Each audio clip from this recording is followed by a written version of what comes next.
Alright, to get started here on this, this is the foam that I use. It is yellow, not black, but I'll color it somehow. 3-inch and 4-inch. It is firm, so it keeps its shape pretty well, but also somewhat still pliable, and you can move it around a little bit. Not going to get into pricing and all that stuff, but I got it from Keystone Brothers here in Largo, really close to us.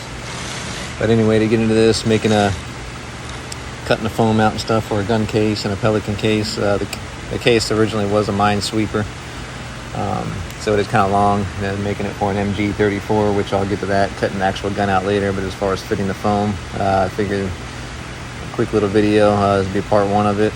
This is me using the original cutout in it as my template, as this is what came out. So this should be, this works out and getting the exact size and everything. Just checking out, seeing where the straightest edges here. As you can see, there's some cutouts for the wheels, and there's a breather down below, so I'm basically getting a straightest edge to be able to cut off or put on a straight edge there, and then be able to cut in the notch if I need to and all that stuff.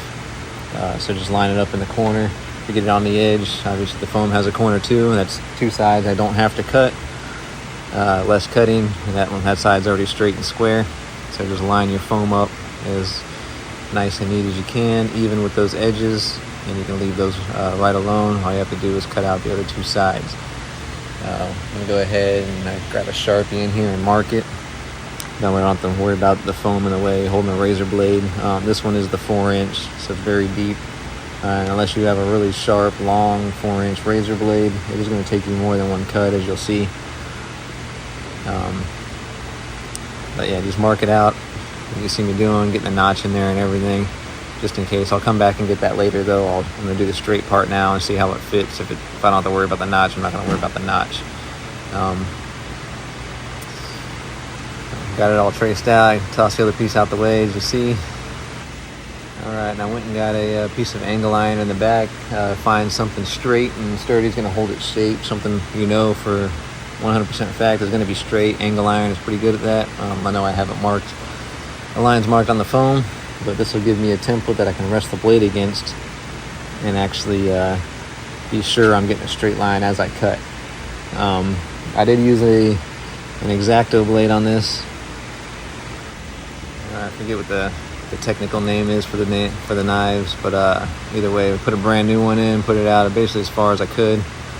That way I can get down as deep as I possibly can with it. It actually cut through pretty decent. I didn't have to go as slow as I did, but it is nice to go slow just in case. And as long as it is, and being as thin, it is good to have a much sturdier blade, because I was noticing it would kind of want to flex inside of there so it can go left or right and do however it wanted. But either way, take your time, do it right, go through. Don't worry about overcutting. You cut over your mark. You can always cut a little larger too. It's easier to cut more off than it is to put it back on. So keep that in mind as well. Maybe cut it maybe 1/8 or 1/4 inch larger. Foam does compact anyway, squeezes, so it'll probably fit in as it is. The tighter the better, because you don't really want the foam to come out. So I actually went just outside my line, even though the line would have marked the outside of the original foam. So then outside of that gave me about probably at least a 1/4 inch more than what I had, and it ended up fitting pretty well, as you'll see later on. Nonetheless, there's my first cut. I'm going to take my straight edge out of the way, and then as you can see here, just go back through, kind of split it apart so you can see in there. Take your time cutting through. I kind of basically almost like filleting it in a way, and just kind of cut a little bit at a time. Make sure you're not going too much inside or outside, and getting a good straight edge on there as much as possible. It is pretty thick, so you're working with a shorter blade than the thickness of it. And then to do the long one, what I found here, and came up with on the spot, is take the original foam, gives it something to lay across to kind of help you split that open for you. You don't have to hold the whole piece of foam up. As you can see, hanging off kind of pulls it apart for you, so you can see down inside the split. And start working it down, nice and easy. And like I said, take your time. Even take my time. This whole video was about 9 minutes worth of doing all this, so it doesn't really take that long anyway. Don't worry about trying to be in a rush. Getting it done in 4 minutes all jacked up isn't going to do any good. Everything is always about taking your time. When you show up at the range and everything's perfectly cut out, everything fits nice and everything, it's going to be a lot better than someone who went as fast as they could and looks like someone chewed the shit off. So got that all cut out, and you can see some of the edges are a little shady.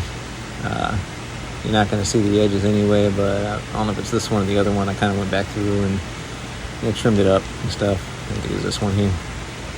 Yeah, go back through and trim off some of the little excess pieces. No one's going to see that because it's going to be down anyway, and I'm going to cover over it. Probably could have just fit it in, and it would have helped, but get all that extra stuff off. It will look professional and everything, especially if somebody goes and takes this thing apart one day. Hopefully that's not for a long, long time. I plan on keeping this gun for a while anyway. And go ahead and trim it all up nice and even, smooth. Take your time, just like I am here. Filleting a fish. Piece after little cut after little cut, pull it apart. Try to get it nice and smooth and straight. A little knife. Cutting a big object, getting it straight probably isn't the easiest thing in the world, but do your best. Worst case scenario, get yourself a sander. That was my thought. If I had too much, you'd be able to sand it down, hit it with like a grinding pad or something. Nonetheless, probably didn't have to do all this little shaving here, but I did anyway. It was obviously the first one, so I'm trying to make sure it's done nice, neat. So, even still, leave it drops right in the first time. Didn't need to notch it out for the wheels that kind of go on the inside, and then as you can see right there in the center on this edge, there's a pressure equalizer. You push a little button so it doesn't suction when you try to open it. I didn't have to notch it out for that either. As I said, it's foam. It does mold around objects and things, but that one fit in pretty nice.